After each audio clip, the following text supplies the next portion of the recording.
Netanyahu are on the list of speakers this Thursday, with Laura Baines. That and more coming up at the top of the hour. Welcome back, or welcome if you're just joining us. This is the France 24 debate. We're looking at Spain under pressure on the day it unveiled a new budget, one where so far they've shied away from asking for a full-fledged bailout. We're talking about it with Toni Cruanyes of TV3, who is in Brussels to get European reactions today. Also with us here in the studio, Edward Salsas, Barcelona-born attorney. And with us as well is Ludovic Subran of Oyer. You pronounced it so much better than I did. You were Hermes. Sorry for butchering it. Difficult switch between the French and the English. Sofiane Abora, who teaches finance at Paris's Dauphine University. And we're pleased to welcome at this point José Manuel Lamarck, who of the Trans-Européenne radio show on flagship station, public station in France, France Inter. France Inter. It's Hello Europe, as a senior reporter. Okay. We were talking before the break about how the financial bubble burst. And by the way, Spain's Castilla-La Mancha region this Thursday becoming the latest to request a bailout from Madrid. There have been four others: Andalusia, Catalonia, Valencia, and Murcia. In the richest region, the Basque Country, though, you'll see there's resentment there of the Madrid government's plan. It's high, as evidenced by these demonstrations Wednesday in Bilbao. The biggest shock, though, we can all agree, coming from Catalonia so far, where there was a huge protest, more than 1 million according to some, in 2 weeks ago. This week, the government saying there that there'd be snap elections in late November. The head of the Catalonia region shrugging off suggestions that an independence referendum that could follow would be unconstitutional. Look at what's happening in the United Kingdom. The United Kingdom is giving a major lesson in democracy. Scottish people said they wanted a referendum. I don't know if referendums are part of British law, but what did the British government say? They said, if you want a referendum to decide about your future, let's negotiate the conditions to see if a referendum is possible. That's what you do in a democracy. Edward Salsas, explain this to me. Barcelona is the capital of Catalonia. Catalonia is asking for money from Madrid and talking about breaking away at the same time. I'm confused. They are actually not asking for money. They're asking to collect the money. Actually, Artur Mas, the president of the Catalan region, went to Madrid early this week to meet Mariano Rajoy in order to get a reform in the tax collection system. At this point, now, the Spanish government is collecting all the taxes and then is allocating the money by regions. Catalonia is requesting more or less, there are nuances, but more or less the same system they have in the Basque Country. In the Basque Country, they collect the taxes and then they give the money to the Spanish government. Sort of a Spanish equivalent of devolution? Yeah. And Toni Cruanyes, where is this all going, the standoff between Madrid and Barcelona? Well, we don't know. For the moment, we know there's going to be a snap election in Catalonia. Nobody expected that just a month ago. It's going to happen, and it's going to happen in a very specific frame. The Catalan government, the president of the Catalan government, and not just his party, but some other parties, 4 parties in Catalonia, will have in their program a referendum for self-determination in 2-3 years' time. That means that probably we will have this referendum in Catalonia. That's a huge new scenario in Spain. Nobody expected it this way, especially because the Spanish constitution doesn't allow any kind of referendum in those terms. It's quite different, as we just listened, the situation of Scotland in the United Kingdom. So, well, there's a legal problem just to start with, but this is going to become a political problem in the next few months because everybody expects the Catalan government to be ratified by the elections. That means that the challenge is going to be there just on December, just after the elections. And Tony, are you surprised at how many people turned out? No, not at all.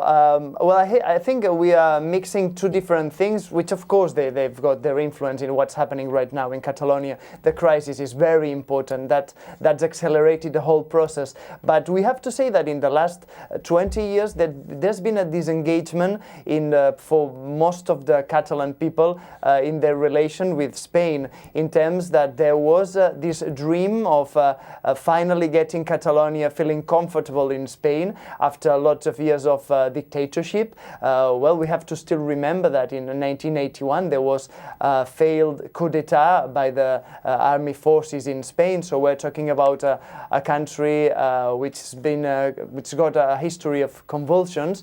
And the last generation, I would say that the Catalanists, the people in Catalonia that don't feel pretty comfortable in Spain, they tried to make a deal which was called a Estatut, a kind of little constitution for the region, for Catalonia. It didn't end up well because Catalan people voted for something. Then afterward, the Constitutional Court in Madrid changed quite a lot. So this resentment, if you add it to the crisis situation and this feeling that the Catalan people cannot collect their own taxes and at the same time is losing at around 16 billion per year in taxes that they pay to the whole of Spain and is not coming back in terms of services.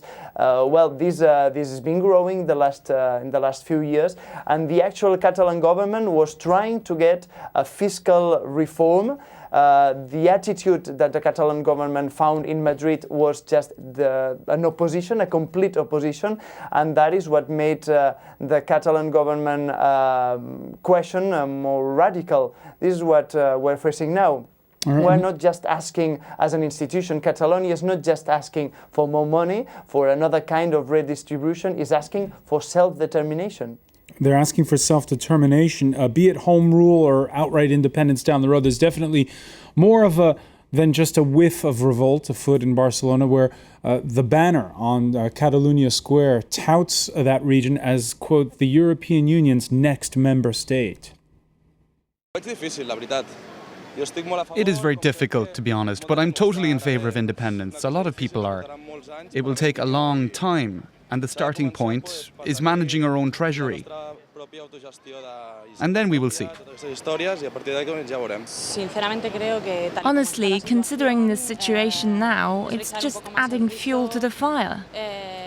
And I don't think it's very coherent at this time. All right, that woman's from Madrid, by the way. José Manuel Lamarck, where's this all going?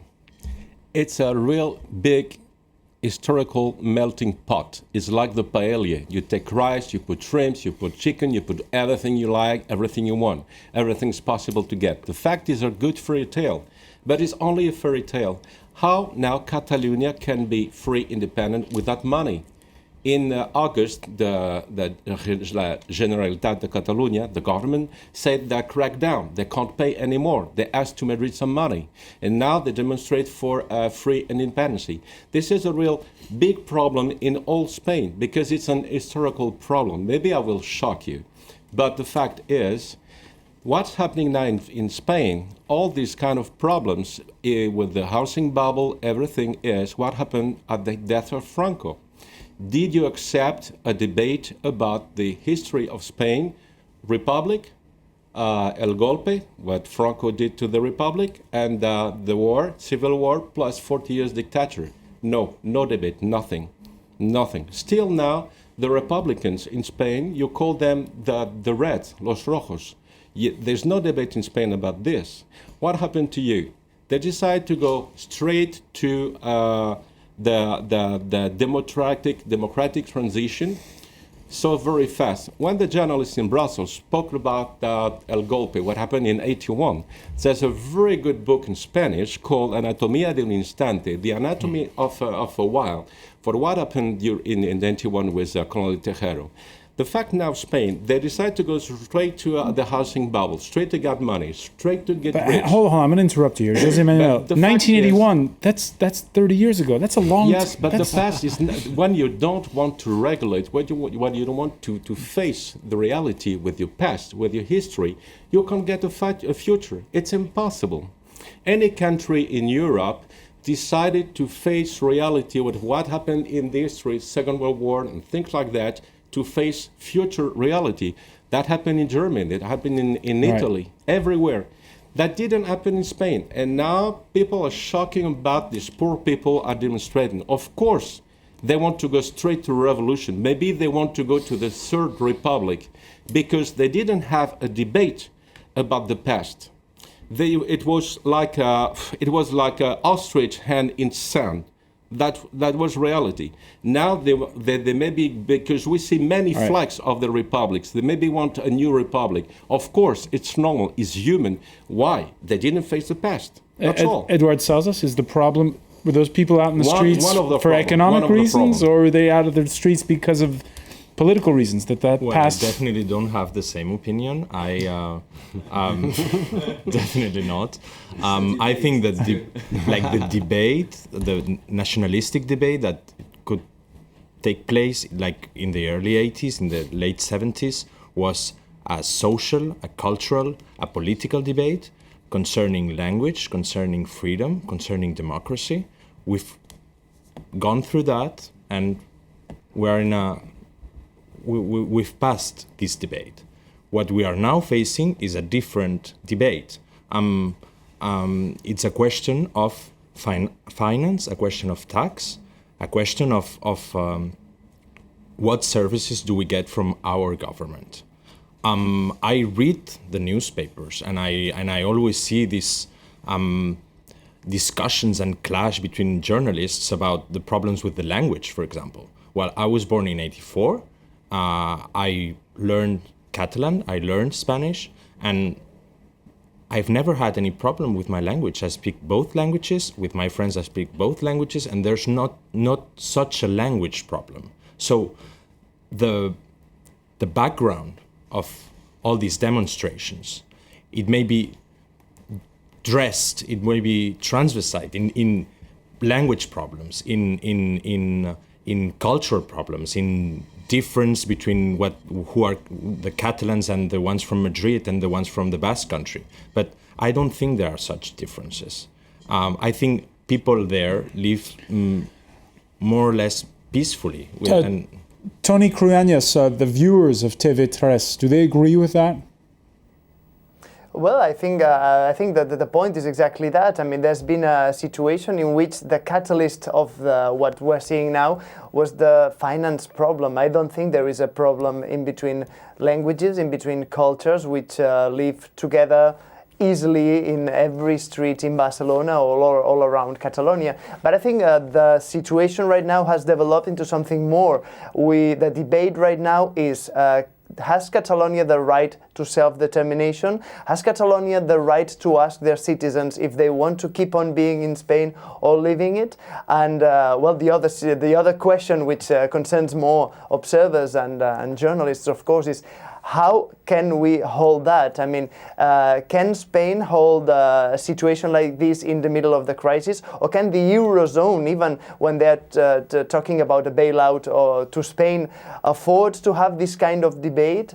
Well, that's intriguing. And at the same time, I would even say it's interesting, of course, seeing it as an observer. The problem is that people there, at the same time that are discussing about language, finances, nation, at the same time they've got economic problems, and they are feeling it in their pockets. That's the dramatic part of the discussion. And once again, it's more than just Catalonia that's got issues. The Financial Times this Thursday headlining how the crisis is stoking the fires of Spanish identity, or should we say identities, as you can see from this graphic, all of the different regions where there are various elections and money issues coming up.